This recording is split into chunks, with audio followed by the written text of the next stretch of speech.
Welcome in the 10th class physics students. Students, we have completed 2 units of our syllabus. Today we are going to start the next chapter, that is light beta. Okay, so this is very important chapter beta from the point of exam and scoring point of view. So name of the chapter is beta light. Okay, तो बेटा start करते हैं chapter को. बेटा we see a variety of object in the world around us. तो बेटा इस world के अंदर हम बहुत सारे ऑब्जेक्ट देखते हैं. However we are unable to see anything in a dark room. बेटा अगर आप डार्क रूम में चले जाओ तो आपको क्या कुछ दिखाई देगा? Nothing will seen. ठीक है. ऑन लाइटनिंग अप, अगर आप लाइटनिंग करते हो रूम को, थिंग्स बिकम विजिबल. तभी ही थिंग्स क्या हो जाती है बेटा? विजिबल होती है. ठीक है. तो व्हाट मेक्स थिंग विजिबल? बेटा वो जो थिंग्स विजिबल हुई है वो किसकी वजह से हुई है या किसने उनको विजिबल किया है? बात आपसे ये पूछ रहे हैं. तो during the day the sunlight helps to see object. अगर दिन की बात करते हैं बेटा, जो सन की लाइट है वही हमारी हेल्प करती है ऑब्जेक्ट को देखने के लिए. ओके.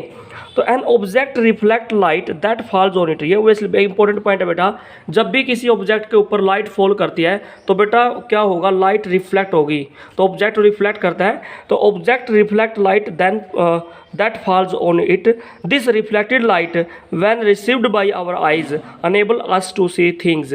तो बेटा जो लाइट ऑब्जेक्ट से रिफ्लेक्ट होगी और जो रिफ्लेक्शन के बाद हमारी आई के अंदर लाइट जब एंटर करती है उसी की वजह से थिंग्स हमें क्या दिखती है बेटा? विजिबल दिखाई देती है. ओके.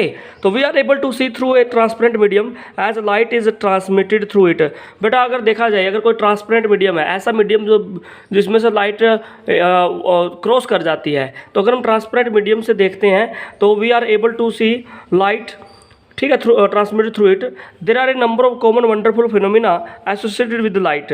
बेटा बहुत सारे ऐसे फिनोमिना है जो लाइट से एसोसिएटेड हैं, such as image formed by mirror. तो अगर आप मिरर से इमेज बनाते हो बेटा, वो भी काफ़ी वंडरफुल फिनोमिना है.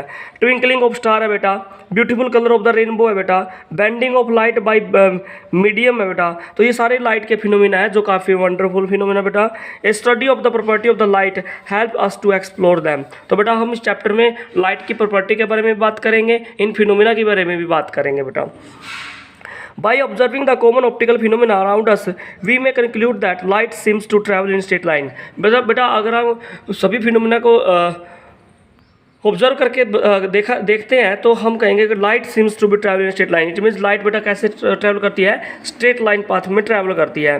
The fact that a small source of light cast a sharp shadow of an opaque object point to this straight line path of light. तो इन दिस चैप्टर बेटा we shall study the phenomena of reflection and refraction. बेटा नोट कर लीजिए, अब इस chapter में हम क्या पढ़ेंगे? लाइट का कौन सा कंसेप्ट पढ़ेंगे बेटा? Reflection and refraction phenomena. बेटा हम पढ़ेंगे रिफ्लेक्शन और सेकंड वन थिंग इज बेटा रिफ्रैक्शन. Reflection and refraction. बेटा ये दो फिनोमिना हम पढ़ने वाले हैं. इस पूरे कंप्लीट चैप्टर के अंदर हम रिफ्लेक्शन और रिफ्रैक्शन पढ़ेंगे बेटा. ठीक है. Refraction of light using the straight line propagation of the light.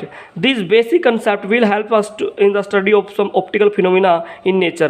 अगर हम इन बेटा बेसिक कंसेप्ट को पढ़ लेते हैं तो नेचर के अंदर कुछ फिनोमिना हो रहे हैं, हम उनको भी इजी से पढ़ सकते हैं बेटा. तो we shall try to understand in this chapter the reflection of light by spherical mirror. तो हम इस चैप्टर में क्या पढ़ेंगे बेटा? Reflection of light by the mirror and reflection of light and their application in real life situations बेटा. तो basically overall देखा जाए बेटा, ये ब्रीफ इंट्रोडक्शन था आपके चैप्टर का. तो इसके अंदर हम रिफ्लेक्शन और रिफ्रैक्शन के बारे में ही बात करेंगे बेटा.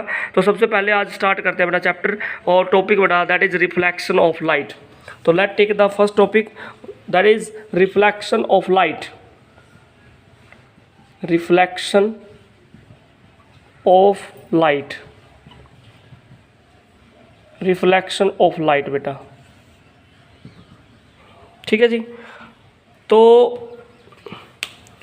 If you have a high polished surface, अगर आपके पास कोई हाई पॉलिश सरफेस है भाई, such as mirror, reflect most of the light falling on it, you are already familiar with the law of reflection of the light.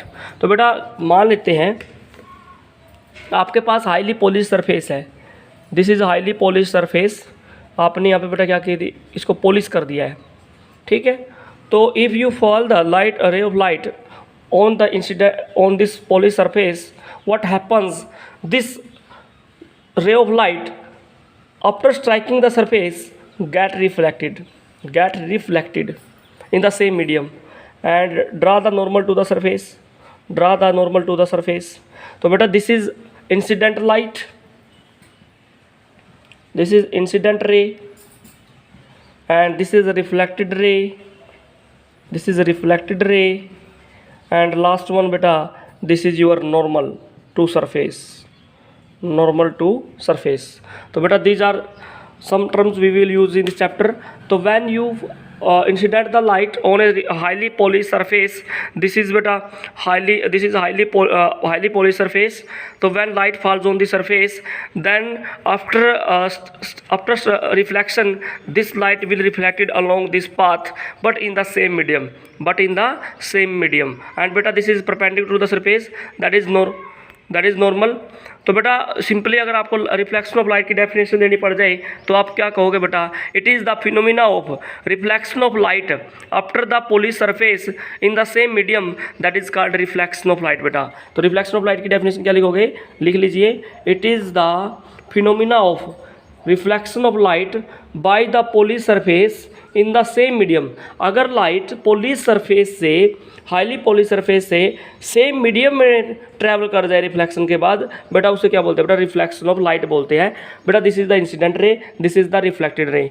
मान लेते हैं बेटा इंसिडेंट रे का नॉर्मल के साथ एंगल कितना भाई, angle of incident that is I, और रिफ्लेक्टेड रे का नॉर्मल के साथ एंगल क्या बेटा, R, that is angle of reflection. तो बेटा आई और आर मैंने क्या बनाए हैं, कुछ यहाँ पे एंगल बताए हैं। तो वो आई क्या है यहाँ बेटा, एंगल इंसिडेंट एंगल है, और आर क्या बेटा यहाँ पे रिफ्लेक्टेड एंगल है बेटा। अब रिफ्लेक्शन से रिलेटेड बेटा कुछ लॉ हैं, वो लॉ की बात कर लेते हैं बेटा। तो फर्स्ट लॉ क्या बेटा, angle of incidence is equal to angle of reflection. आप लिख लीजिए फर्स्ट पॉइंट क्या बेटा, angle of incidence is equal to angle of reflection. यानी कि बेटा ये कहता है एंगल ऑफ इंसिडेंट कितना बेटा, कितने एंगल से आपने लाइट को इंसिडेंट किया, आई, रिफ्लेक्ट कितने एंगल से हुआ बेटा, आई आर। तो बेटा कहता है कि अगर रिफ्लेक्शन हो रहा है ना, तो जितने एंगल से आप इंसिडेंट करते हो लाइट, उतने ही एंगल से लाइट क्या करते हैं बेटा, रिफ्लेक्ट करके जाती है। It means incident angle is equal to reflected angle.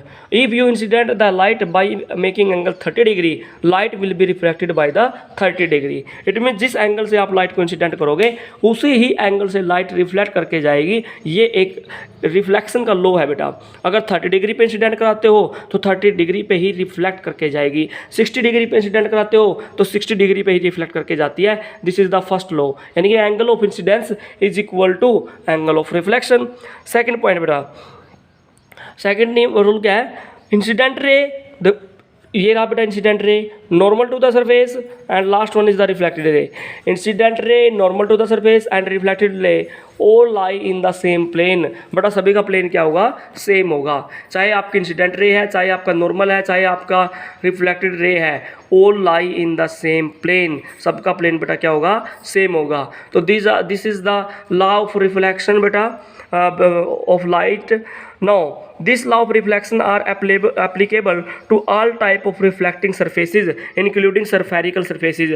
बेटा spherical surfaces को भी इंक्लूड कर लो।